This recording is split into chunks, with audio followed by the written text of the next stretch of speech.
for Andrea. Kasi kanina, while you're coming in, before the screening, you were introduced as the most important star of this generation. And after watching this, nasabi ko naman, tama naman. Dahil pinakita mo talaga yung best mo. So do you feel ba, Andrea, na ikaw na yung binibuild up na next drama queen ng Kapamilya Network? Kung nararamdaman ko po na ako na yung binibuild up, hindi ko po kasi ever tinignan na ganun yung trabaho ko na ako na yung next or gusto ko ganito. Of course, masarap pong pangarapin at masarap mangyari po yun. Pero every time po na may gagawin ako, mas tinitignan ko lang siya na blessing po ito sa akin at sa pamilya ko po. Bilang breadwinner pa rin ako hanggang ngayon, mas tinitingnan ko pa rin ito na trabaho, artista ako, at dapat lagi ko pa rin galingan. Kung hindi ako yung maging next, okay lang kasi baka yun yung plano sa akin ni Lord. Ganun ko po siya tinignan. Never akong nasisilaw or nadadala na kailangan ako na yung next. Gusto ko lang talagang pagbutihan ang trabaho ko at bawat eksena ko mabigyan ko ng puso at justice yung role ko po. Pero yan, ganun ko lang po siya tignan At saka dito ako para makasama yung friends ko lagi at mag-work. Yun lang po. How many years have you been working, Andrea, in the business? 13 po yata or 13 years. At dito lang po ako to enjoy and to enjoy and to have fun. Ano ba yun? To enjoy at saka passion ko po kasi to ever since I was 3 years old. So, ngayon na mabigyan lang ako ng show, masayang-masaya na po ako. At nag-prove mo naman, nag-deserving ka, di ba? Salamat po. So yung next question ko, coming from the role na Luna, nakaka-relate ka ba somehow? Kasi nowadays, parang isa ka sa mga paboritong i-bash ng mga netizens. So, nakaka-relate ka ba somehow na you are being bullied? And how do you cope up? Do you seek psychologists? With Luna po, I relate to Luna as Blythe, not as Andrea na artista na laging binabash. Kasi wala naman ako magagawa dun Mas nakaka-relate po ako with Luna kasi actually, there was a point in my life na parang napasok din ako sa friend group. Tapos, akala ko friends ko sila kasi nare-realize ko na, oh my God, unti-unti na akong ginagawang alila or yaya nila. Tapos hanggang sa yung friends ko parang, nabubuli na pala ako. And yung mga friends ko na to, galing din po sila sa prestigious schools. Tapos sobrang mga below the belt na din yung mga ginagawa nila sa akin. Tapos dun po ako nakaka-relate with Luna. Kasi minahal ko tong friend group na to. Tapos sa friend group na to, di naging maganda yung mental health ko. I was at my lowest and I was so young. Hindi ko nakilala sarili ko. Sobrang napunta ako sa friend group na bad influence po talaga. But luckily, thank you sa Diyos, nakawala ako doon and nahanap ko naman na yung sarili ko. And pag tinitignan ko na lang siya, oo, yun ako dati. Pero ngayon mas matapang na ako at tinitignan ko siya na kinailangan mangyari yun sa buhay ko. Pero yan lang po. Sa bashers naman online, wala Wala akong magagawa sa kanila Lahat ng gagawin ko, papansinin nila. Di okay. At least, ito pa rin naman ako. So you're in a good place now. Sino yung mga friends mo now that you hang out with? Yung ABCD girls, kung napanood niyo po yung vlog ko with Danica Crizabella, ang true friend ko na si Cyril Ann Manabat. Of course, as in talaga, alam ko to. Yeah. And my best friend also, si Kain po. Uy, waray! Pati natak mo! Sai, ba't ba hinatak naman yung Di pa ganon. At ito ngayon, senior high, lahat po sila friend ko po talaga. It's a safe space for Yes po, safe space po to have. Sakit to na. So Andrea, kanino ka tumatakbo kapag yung sabi mo nga nasa lowest point ka ng buhay mo? Kanino ka nagsasabi ng mga problema? Sa friends ba? Or sa family? My sister. Kaya nakakahugot din po ako dito sa twins na to. Sister ko po talaga, siya yung best friend ko, siya yung soulmate ko, yung ate ko. After her Sa Diyos. Sa Diyos po. Medyo naging on-off yung relationship ko with him kasi madalas kapag sobrang lalim na, sobrang bigat na, mapapatanong ako bakit ganyan. Pero ngayon naiintindihan ko na kung bakit kailangan mangyari iba't ibang bagay sa buhay ko at bakit kailangan akong talikuran ng iba kasi ibig sabihin nun, hindi ko sila kailangan sa buhay ko dahil hindi sila nakakabuti sa akin. So ngayon, si Lord po talaga. Ngayon, na-build ko na talaga na, di, magaling siya. Siya, alam niya lahat. Alam niya kung ano yung kakabuti para sa akin. At tiwala na lang kay Lord. Iyak lang ako. Lord, ba't naman? Playtime ko naman, Lord. Ganyan. Pero, love ko siya. Si Lord po una. Iniiyak ko. Iiyak ko lahat sa kanya. Tas, okay, ito gusto mo. Okay.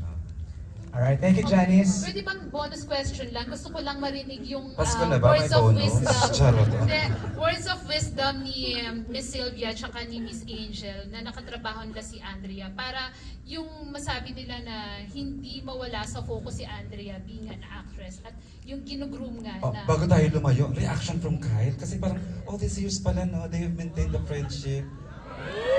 Reaction lang, Kyle. Kasi, hindi. Ikaw daw ang best friend. Yun ang ano niya eh. Reaction po ng mga trabaho ko po siya.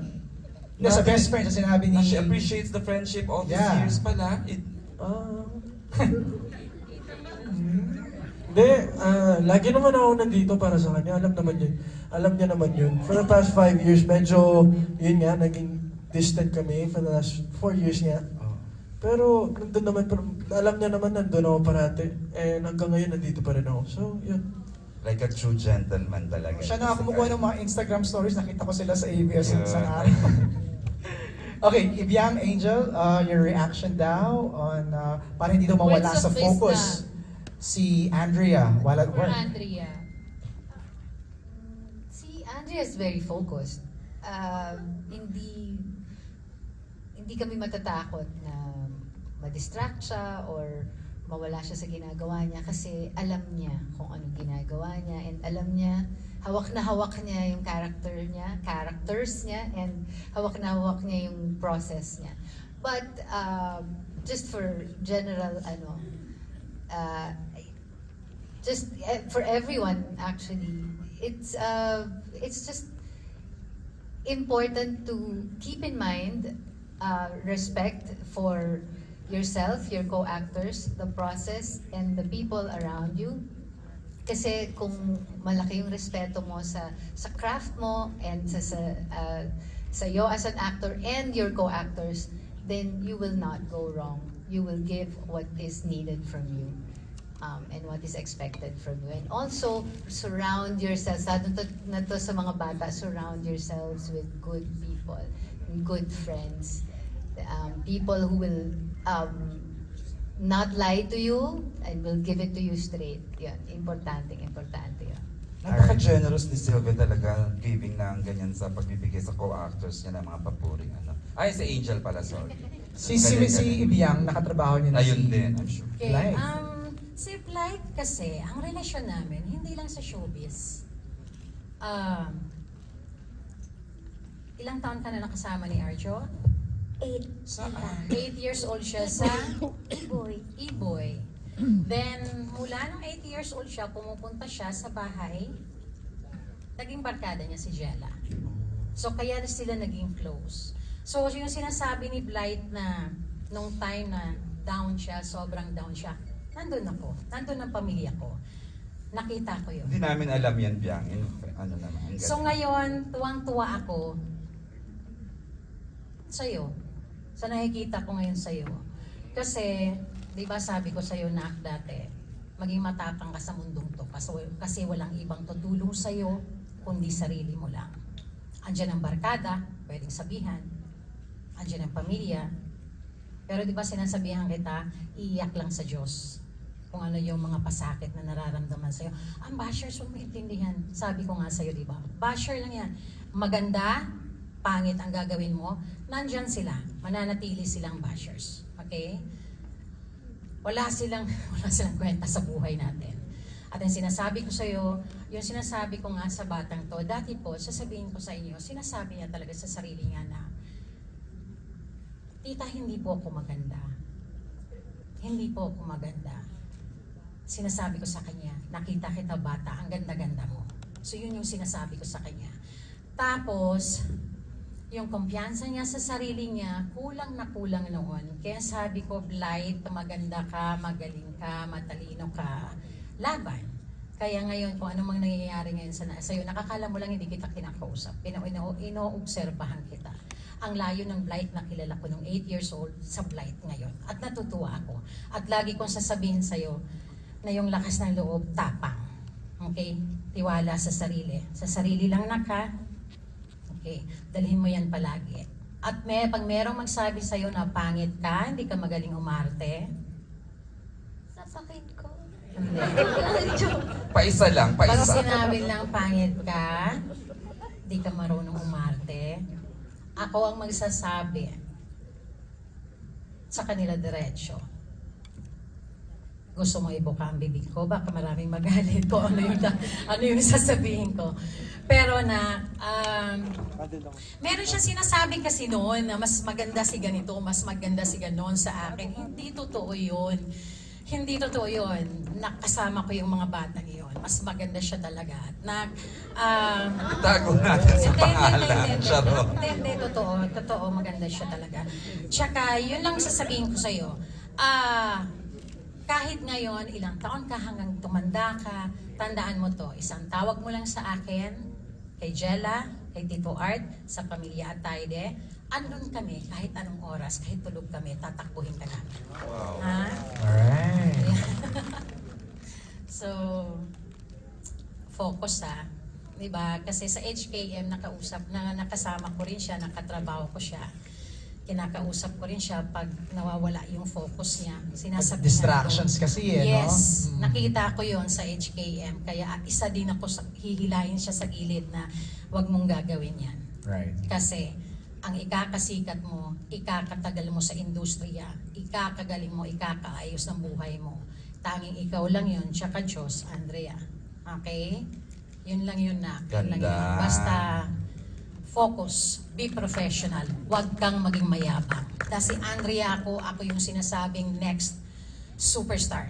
Okay? Kasi pag once iniisip mo yan na ako na yung pinakasikat at ako yung magaling, start yun ang downfall mo. Okay?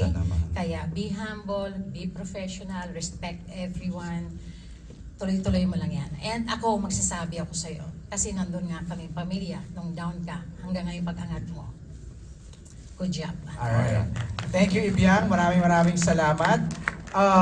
Gusto mo na kay Josiah? Before I go